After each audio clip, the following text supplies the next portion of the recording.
Tamar Braxton and K.Michelle have been at each other's throats for at least a decade. That's a long time to be going at it. It all started during season 1 of Love and Hip Hop Atlanta. Then cast member K.Michelle revealed that an ex-boyfriend physically abused her while they were together and then tried to sabotage her career after they split. She didn't say who it was, but we eventually found out that she was talking about music producer Memphis. At the time, he was an executive at Jive Records and she got signed through him. I never think it's a good idea to mix business with pleasure for this very reason. So from the get-go, this relationship was a bad idea. While he was messing with K.Michelle, it was rumored that he was pursuing Toya Johnson, rapper Lil Wayne's ex-wife. There were even rumors that he used some of K.Michelle's record deal money to buy Toya a house.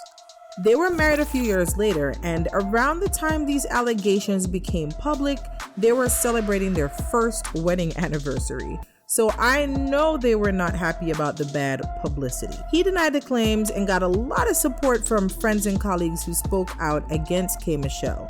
Even her fellow cast members like Carly Red and Rashida Frost. Memphis eventually filed a defamation lawsuit against K.Michelle, the show's producer Mona Scott Young, and her production company, as well as Viacom, claiming that they tarnished his reputation. Come to find out, he later admitted in court that he did in fact attack K.Michelle. Well, look at that. He held her down in a hotel room with a pillow over her face, causing her to think he wanted to kill her. And I mean, why else would you try to smother someone with a pillow? That's crazy, right? But he claimed that he just didn't want anyone to hear her cries for help. Yeah, cause that definitely sounds way better. Totally not trying to kill her. K.Michelle revealed in court that he hit her with a water bottle, and while there wasn't a lot of bleeding, she was sore the next morning. He also admitted to threatening to kill her son, Chase. Ultimately, the lawsuit was dismissed. So you're probably wondering, how did Lil Tay Tay get her tail involved in this whole drama? Well, she's a friend of Toya's and decided to defend Memphis in a tweet, accusing K.Michelle of lying by referring to her claims as fairy tales. Now, I don't know what her definition of a fairy tale is, but getting your ass beat is no one's idea of a good time. For a while, they went back and forth, being petty, until Tamar sent K.Michelle a cease and desist because she felt threatened by some of her comments. Look, I feel like if you can't fight, you shouldn't use fighting words. She's the one that started this whole mess. She didn't witness anything, but she got herself involved anyway. Furthermore, some of us have seen the clip from Marriage Boot Camp, and based on how that man went from 0 to 100 and blew up in Toya's face, throwing a whole tantrum, he is more than capable of it. She continued to agitate K.Michelle, making catty remarks during interviews and on social media. K.Michelle made several attempts during this time to make things right between them, but Tamar was not having it and referred to her as a bully. Maybe she needed to grab a dictionary real quick or look in a mirror and ask herself, am I the drama? Am I the villain? Because that's what this is given. Running to hide between your mama's legs after you know you hit your sister first. Like, make it make sense, sis. Eventually, they started playing nice. By 2015, they even managed to perform together during the BET Awards, so it seemed like everything was fine, at least to the public. Then Tamar spoke to Angie Martinez, and she made it very clear that while things were not awkward between them, they were not friends. Even with all that, we thought things had calmed down. But boy, were we wrong. In 2018, Tamar appeared on the Steve Harvey Show. Steve mentioned that K.Michelle was hospitalized for an infection because of her silicone butt shots. He asked his panel for their opinions about plastic surgery, and Tamar stepped on the landmine. She stated, I just think that you do have to do your research. But you can't be thinking you're gonna go ahead and have plastic surgery on the Groupon. Ain't no plastic surgery on sale. Like, that's not gonna happen. And if it's on sale, 9 times out of 10, you're not supposed to get it from the person that's having a sale. Don't do that. Tamar must have known that this would reopen a can of worms. K.Michelle made several tweets going in on Tamar's appearance, among other things, calling her an ugly face-ass milk dud, which I guess was because Tamar had recently cut all of her hair off. She also made references to a botched nose, saying that Tamar's nose still looked like it was doing the gangsta lean after allegedly having work done on it. I personally thought Tamar looked fine, but K.Michelle still went there. Tamar also made fun of K.Michelle's love and hip-hop earnings, saying she wasn't really making much money. I feel like by now she should have learned not to mess with K.Michelle, but clearly the lesson hadn't stuck yet. In retaliation, K.Michelle went live on Instagram and blasted her, calling her Tay-Muppet, among other things. She also reminded Tamar that she wasn't any better off because she was getting kicked out of her house in Calabasas due to numerous liens against her property. Tamar would go on to cry about this nickname on her daytime talk show The Real, explaining that it brought back memories of when people would make fun of her when she was younger. Then Tay-Tay appeared on the Queen's Supreme Court with T.S. Madison. When asked by Madison if she was willing to go head-to-head with K.Michelle on Versus, Tamar shaded her by ignoring the question and was just doing a little too much to avoid answering. Well, Tamar, would you do a Versus? With who? K.Michelle. Who? How long have we been on here, Mo? Hold on, Craig, you talking too much. Move Craig out the way.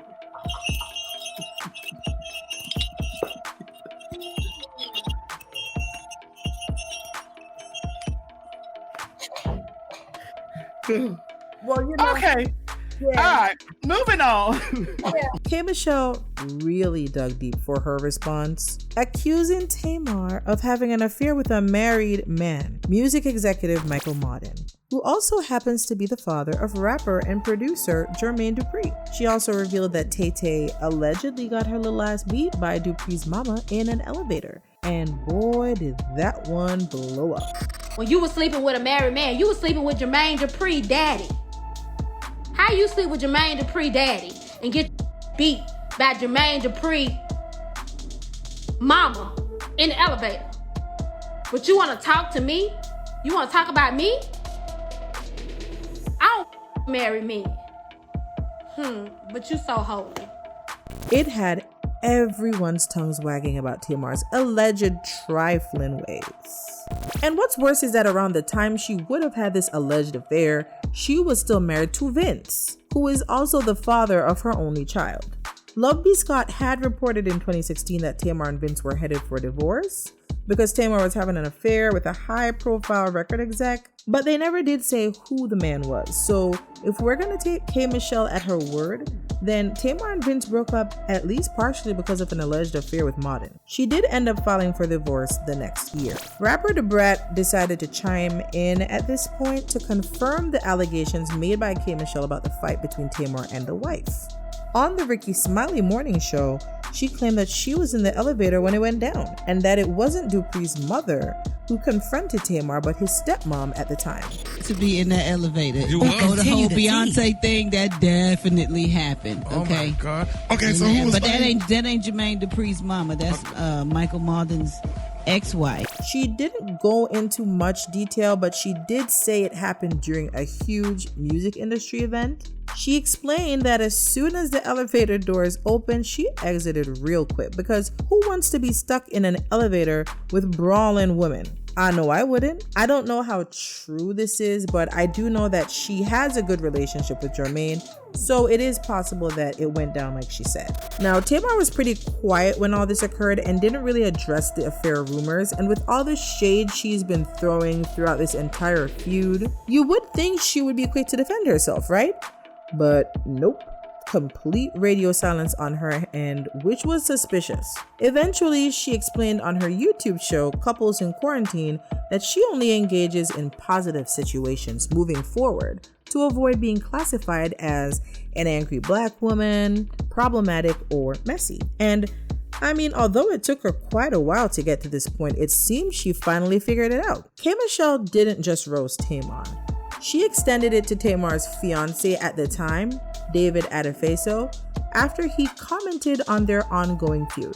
Now, he didn't say anything particularly bad, but coming on the heels of K.Michelle's shocking revelation, he did say that it was sad that one good-looking black woman was trying to put down another one by spreading lies.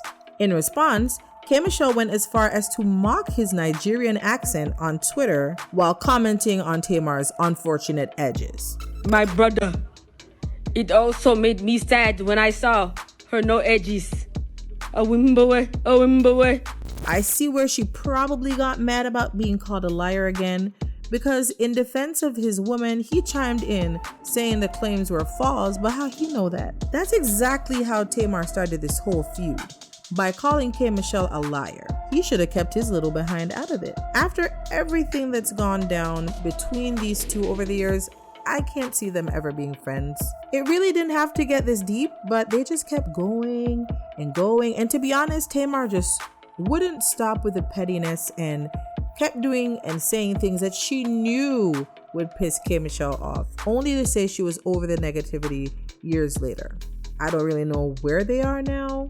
Things have been pretty quiet on both ends, which is nice for a change, because all this heaviness definitely catches up to you after a while. Back in 2020, when Tamar was going through a lot during her reality show Tamar Braxton Get Your Life, K.Michelle expressed during an Instagram live that she sat on her couch and cried because she could relate to some of what Tamar was experiencing. Interestingly enough, Tamar's show was also produced by Mona Scott Young. So as I said, not quite friends, but maybe they are both in a better place now and can move on from this unnecessary feud. I'm curious to know what you guys think, so drop a comment down below. Don't forget to subscribe and share this video. Until next time.